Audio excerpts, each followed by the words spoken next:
I'm going to go with this green guy on the bottom here and just hope that I'm kind of ballpark. And we'll get it moved over depending on how far off I am here. I don't think it should be too long. Hopefully one shot. Awesome image, really clear glass. Even through this scope cam that I'm using.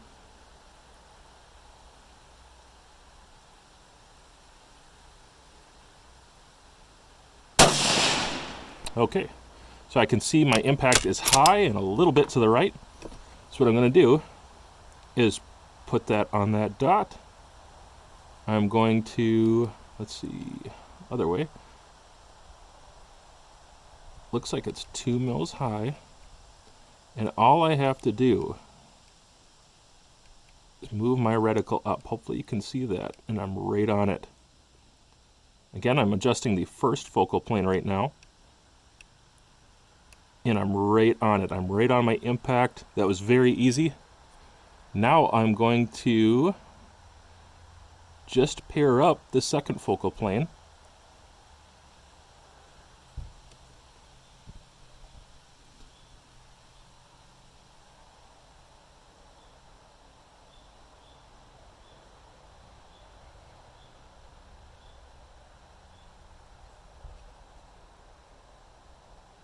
Wow, that's really easy. Okay, let's send one more round at the target and see if we got a one-shot zero.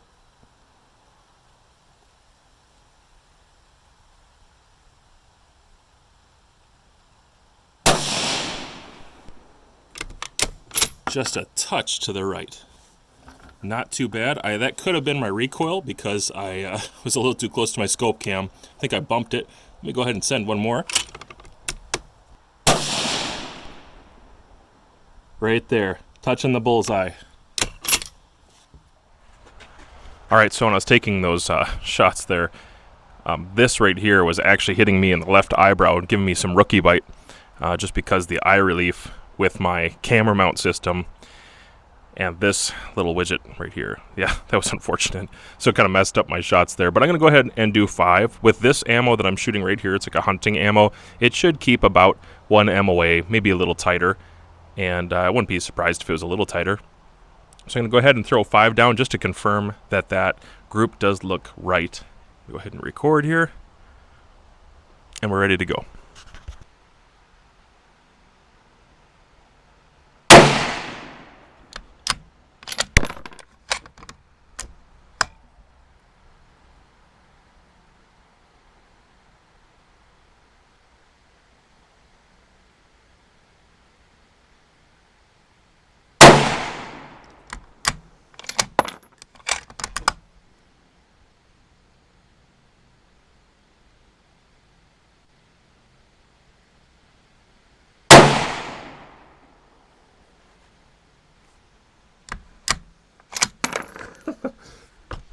This thing just keeps smoking me in the face. I'm probably going to have to take this off in a little bit.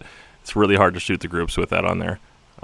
Just doesn't work that good for recording, but I'm going to throw the last 2 here, and I'm pretty sure we're really good for a 0. Maybe just a slight adjustment for windage, but I'm pretty sure that could just be this too.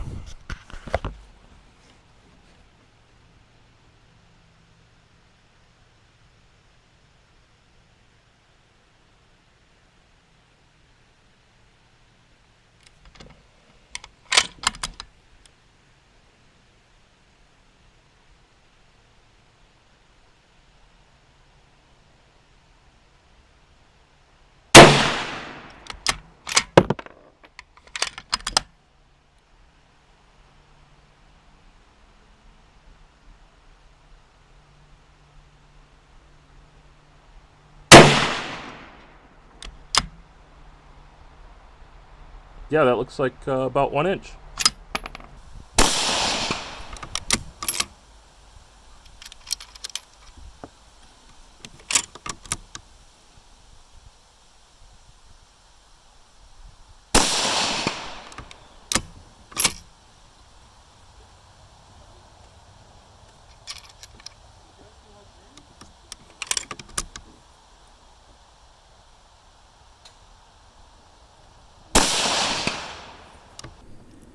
What you're taking a look at here is actually an image provided by my long shot target camera. This is the LR3 model that they sent out to the channel a little while back, and a huge supporter of the channel. Thank you to long shot target cameras for providing this. It allows me to get a lot of really unique footage, as well as just practical range use, competition use, so I can see and designate my hits on targets. So for example, right here, I didn't have to drive down range 600 yards to go check my targets on repeat because I couldn't see my 223 little tiny bullets. The sun wasn't right that day, and so I was able to use the target camera and zoom in and see those little impacts there. So that red dot in the center is a 3-inch target. My target camera is actually quite a bit further than I usually have it from the target. If I had it any closer, it'd be a really nice HD image, but I was quite far away because I was actually zooming in on 2 targets that were like 10 feet apart. Anyways, here's my first 3 shots there. Remember, the red dot is a 3-inch group, and I'm shooting Federal Fusion 62 grain out of a 1-9 twist Savage 12 FE. That combination should just not work. I did see that I was about 2/10 low, and I wasn't accounting for wind that day. I was just kind of going for elevation, grabbing some data. And so I made a correction there, and using the correction was actually just holdovers for this. And so it was a 2/10 hold, which was very easy to accomplish in the reticle. It was not hard for me to make that correction, and as you can tell here, my data was really good. Just 2/10 higher, sent 2 more confirmation shots, and look where they landed. They're just about on top of each other, sub-MOA groups for the most part. With Federal Fusion was really surprising.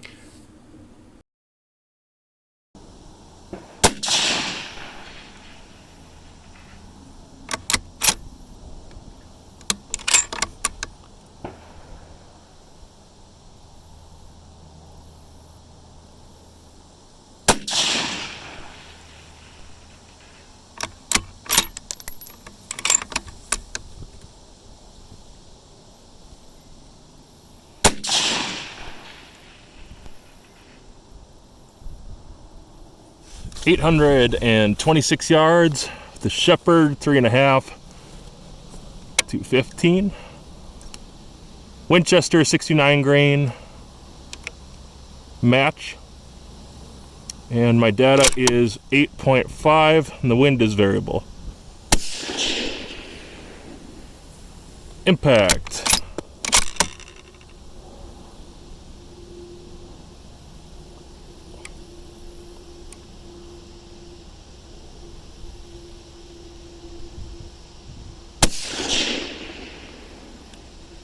Impact.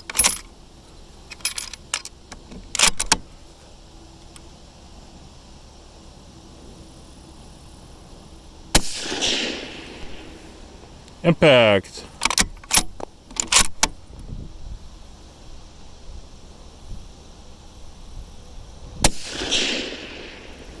Impact. Not too bad for a 1-9. That's really not too bad. I'm gonna send one more here.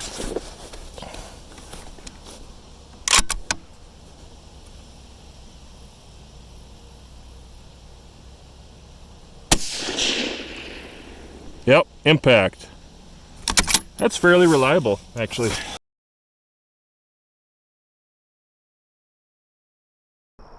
When it comes to a dual reticle system like this, I kind of anticipate that hunting and low light conditions are something I need to take pretty seriously. And when it gets darker out, I usually tend to back off in the magnification. I want to keep the image as bright as possible. This doesn't suffer from getting extremely dark. Again, it's 3.5 to 15, so it shouldn't suffer from that, but it just definitely doesn't. It does a nice job even at 15 power. I wasn't struggling with this. One of the things that I want to do though is a couple minutes past sundown. I can't do that at this range, so I can do it the minute before sundown. The minute before sundown, it really helped today because a storm came in. It was very overcast. It might as well have been sundown or past with how overcast it was. And I wanted to test light collection at 100, 200 yards, and then a little bit at 300 yards. And I had a really good time with it. It's been an enjoyable optic. One of the things I like to do is shoot 2 5-shot groups at 100 yards. That's close, but for me in low light settings, that's probably as far as I'm gonna shoot an optic like this when it's, you know, dark. In general, I'm in woodsy areas. I don't have hundreds of yards with lots of open high ground. I'm usually in a lower spot and the woods just block out so much light. So I want to know that 100-yard shot that I'm willing to make. can this perform well? And so I did push it to 15 power, and I just shot 2 groups before I head out for the day. And here's what I got. A 5-shot group here. So that reticle, I was able to place that right in the center of this shoot and see style target. 5 shots there, and then I did 6 shots down here with this. 2 different style targets. If you can see that, that's actually reasonably tight. This is a 6-shot group. So my second shot was a little bit of a flyer, and I could see that. I decided to load 1 more up because I felt like it was probably trigger pull. But the image was good enough. It was not so dark that I was having trouble seeing where my impacts were. 15 power is plenty enough at 100 yards, and that's got to be 1/4 inch or tighter for the 5 shots, and I did have that 1 flyer there. And then the 5 shots there, definitely reasonable. If I had it on my 308 or more of a deer hunting sufficient kind of rifle, I would have no issues taking those shots. Very ethical. Obviously, I was very steady, and I was in a position where I could shoot those kind of groups, but that is not bad at all with low light. Made me really, really happy to see that kind of performance, and I think I could expect it at a little bit further distances too. If the image does get any darker for you with an optic, one thing you can always do, again, is just back off magnification a little bit.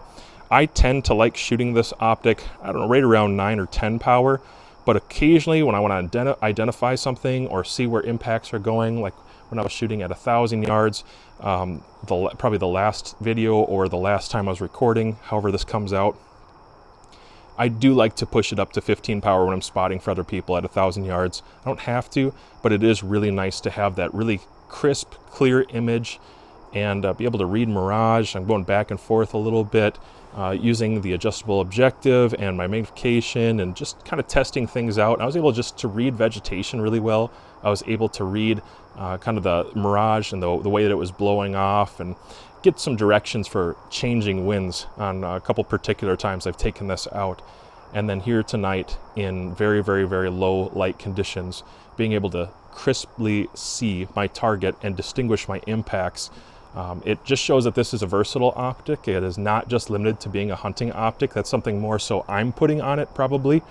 And the reticle options that it comes with, you know, there's multiple reticle options, and some of them are really, really like deer hunting specific, or elk or moose or whatever. There's something probably for every type of shooter, and this is, you know, a mill configuration optic. The reticle is mill configuration, but for me, I could be happy using that mill configuration also in a hunting scenario, and just knowing my data really well, I could be happy with that. But low light, anyways, performance is great. The performance is really good. So well done, Shepard, on having an optic that is configured this way that just doesn't have clear limitations with the glass. I don't see artifacts. I don't see issues with dimming. It's not dark, and it absolutely is a clear, crisp image right up to dark. All right, let's go for the clay pigeon just to the right of the full-size IPSC silhouette. Savage 12 FE, 223, 69 grain Winchester, 1,026 yards with the Shepard 3.5 to... All right, everybody, I want to jump in and give some commentary here. I'm at 1,026 yards using a very inappropriate 223 for this. And that was about 3 inches, 4 inches to the right. And that was my first shot, you know, just throwing it out there using the data I had. And my spotter was doing a good job helping me try to walk that in there. I was fighting quite a bit of wind. And what you should know is I was actually holding 1 mil to start with. Then I had to move to 2 mils because of the wind. And by the time I was done, I was holding for 3 mils. And so it's pretty difficult, but the reticle had what I needed. It had the information I needed to actually hold out, you know, pretty far into the wind and compensate. And you have to remember, I'm using a 223. That's really not a well-equipped rifle in general for the distances I'm shooting. That caliber is not really efficient for these kind of distances, but I was taking it to the extreme to see how far can I take it and what's the extreme range of the rifle. And I think it was really more towards 800. I was doing fine at 800, kind of fell apart at 1,000, but if you could see there, my shots actually weren't that far off, and if it wasn't for the wind, elevation was fairly consistent. And that last shot there was just to the left, actually, because my windage changed. My windage call should have changed. The wind actually died off, and I was only needing 2 mils, and I was holding 3 mils at that point. So it probably would have been closer, but elevation was pretty consistent, and the optic allowed me, with those holdovers, it allowed me to be precise enough for a clay pigeon on 9 power at 1,000 yards. So I just want you to think about that. Now let me explain why this is possible and why it works fine. There's kind of a misconception in the optics community that in order to shoot further, you need more magnification. But the truth is, in order to shoot further, you really just need better clarity and decent magnification. I couldn't have made that shot on much less power. It would have been hard to make out, but I didn't actually need a lot more. I just really didn't feel like I needed more power than that for magnification. Even though I wasn't holding in the center of the glass and I wasn't dialing, I was holding over. The clarity of the glass, this was American-made glass, remember. This is how Shepard advertises that. It's the most premium glass they could get for this in this American-made glass, and it shines through. It was pretty clear on this very, very bright day. It looked great on a bright day, as all glass really should, but it was so clear that I didn't need much magnification. So really that's a general rule that I've kind of figured out in the long range game, that the better the glass is, the less magnification that I have to have. And sometimes when you start pushing that magnification up quite a bit and the image starts to degrade, or you have chromatic aberration, or you have contrast issues, it just doesn't solve any of your problems.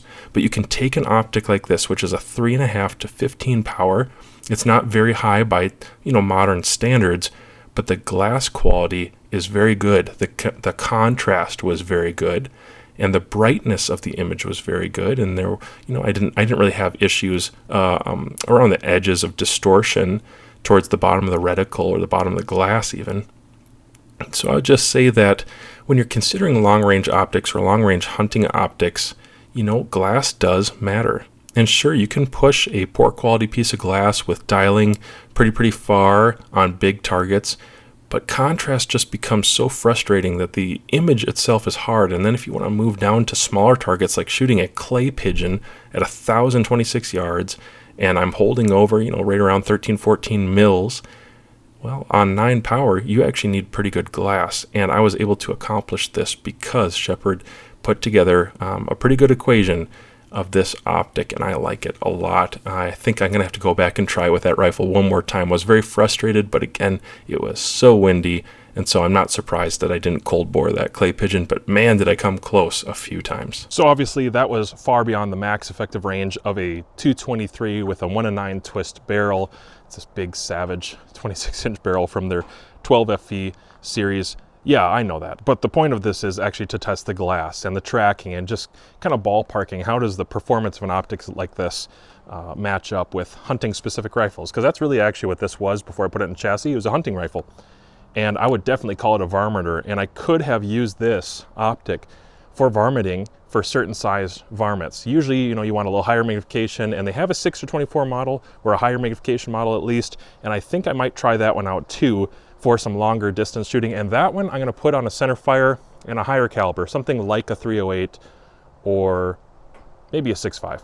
I'm going to try it on something else. This was, not the most practical rifle to try it on, but I just wanted to push it to its beyond its extreme, actually. I wanted to push it further than it usually is going to go for people. And I'm telling you, at 15 power, I would easily see everything. The glass clarity was great. This is made in Japan, by the way. Japanese produced optic, very high quality. Everything feels very high quality. The aesthetic is very high quality. But I was actually shooting here at 1,000 yards on 8.5, 9 power. I was right about there, maybe like there. Okay, and at 8.5, 9 power, I was not having issues spotting my misses or my hits at all. Whether that was in the dirt or on clay pigeons or the steel, it was not difficult. And so there's a myth that you need really, really high power, and definitely not for hunting, and not for the kind of typical target shooting that I'm doing. I don't need crazy high power, although it might have a benefit. And if the glass keeps up with it, it's nice to have it, even if you don't use it. And so I think the next thing I'll do is probably try out a higher magnification DRS. But does the DRS live up to the reputation? Yes. Does it do what they say it's going to do? Yes. Was I able to re-zero my first focal plane right back up there with the second focal plane? Yes. It didn't cause me any issues. I like the center dot, that style. I didn't know what I would think of it at first, but with my eyesight, I actually realized I kind of need something like that. I need something that's a little bigger, a little bit more bold in the reticle, The really small, tiny center dots, I'm struggling more and more to see those. And something like this, I think a lot of people, they just know what to do with that. They know how to hold that. They know how to find it quickly. And I think that's going to be an advantage that a lot of people don't speak about or maybe don't know about. And it's a big deal, especially when it comes to hunting and contrast. And that's actually something this Optic excels at. It had very high contrast. I literally couldn't finish the review because I was so hungry. Just a second. Where was I? Contrast. So contrast between, let's say, the 3 to 15 here and the 5 to 25. Now the 5 to 25, I bragged a lot on this. I shot this Optic really well. I connected really well. I liked a lot about it. And this is a little bit more geared towards gun game stuff or bench rest stuff for me. Just the design, the way it's set up, the turret elevation increments, that kind of thing. It's a little bit more of that type of shooting rather than a hunter, although I probably would hunt with a 5 to 25. I just think this is more set up for a premium hunting situation. The contrast was really good. The glass is better. Just that's my opinion about that. If I'm wrong, Shepard will definitely correct me, but I think the glass is better in this one. And it is a little bit more costly, not a huge amount more, but it is a little bit more costly.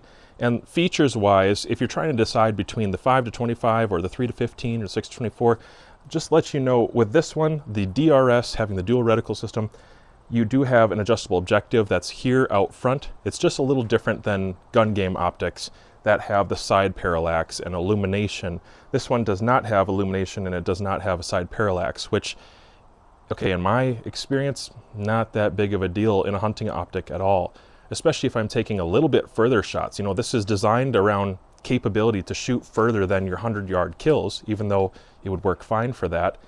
I'm just not really concerned about the placement of those features on a hunting optic. Most of us, myself included, grew up shooting fixed power or pretty average power, medium power variable optics that were second focal plane, duplex reticles. They did not have a lot going for them glass-wise. A lot of them were just really poor quality 80s optics, to be honest with you, with glass that just is unacceptable. These modern optics are not even close. They're so different. They're so different. So contrast is really good. Crispness, just around the edges of my targets. Colors, like colors being up next to each other, you know, like I said, did not have a bunch of chromatic aberration issues. And I think I really would have figured it out in the last few sessions if there was some chromatic aberration, just because of the color of my targets and what I was doing at long range here. I think the weather as well would have helped me pick it out. I didn't pick it out. Now it's only up to 15 power. Maybe I would see more of that at 30 power. Magnifying that, perhaps it would be just a little bit more obvious. But there's some smarts in having it be a 3.5 to 15, because if there are any imperfections there, it's just so hard to see any of it. My eye was not distracted by artifacts in the glass or issues with other things. It's just pretty straightforward. And like I said, I think this is the superior optic between the 5 to 25 and this one. Now the 5 to 25, I really like this one a lot. It's staying on my 308. It's not like it's going anywhere. But this would be my hunting choice, personally. One more thing I'll mention, when I use a side shot scope cam, what is it called? Side shot scope cam. When I use something like this for reticle shots, you have to recognize that it's looking through another piece of glass and it's going to diminish the image a little bit. So what you're seeing is through the cameras, through the editing system. It's not what I'm seeing with my eye. So if there's a little bit of this that left you questioning, trust me, it's just this. The image itself, Japanese made optic. No issues there whatsoever. And actually, even with this 5 to 25, I didn't have optical complaints about this at the price point and the way that they advertise it, what they're asking for it. I didn't have complaints about this. I think it's very much so in the competition for that style of optic. Well, I don't want this video to go on too long, and so I'll probably cut it off here and just let you know that I think this is a very nice optic for target shooting, some plinking, definitely hunting. That would be my first and primary application for an optic like this, just the way that I would use it. Maybe you think differently about that because of the reticle or some of the feature sets, and that's fine. I'm just saying, for me, this would be like premium hunting optic because of that Japanese quality, really good glass, the way that the adjustable objective functions, and the dual reticle system itself. I think hunting optic is like my go-to for something like this. But remember, Shepard Optics has things in each category. They have tactical, they have more of the PRS or competition style optics with reticles, and the type of exposed turrets and side parallax. Those features can be found on other optics, and I have done a few more Shepherd optics reviews. In fact, if you want to see more about the 5-25 or the 1-8 Rogue, watch one of these videos here. And stay tuned to the channel, because pretty soon I think I'm going to have another review of an additional DRS, and we're going to again put that one on a more serious rifle.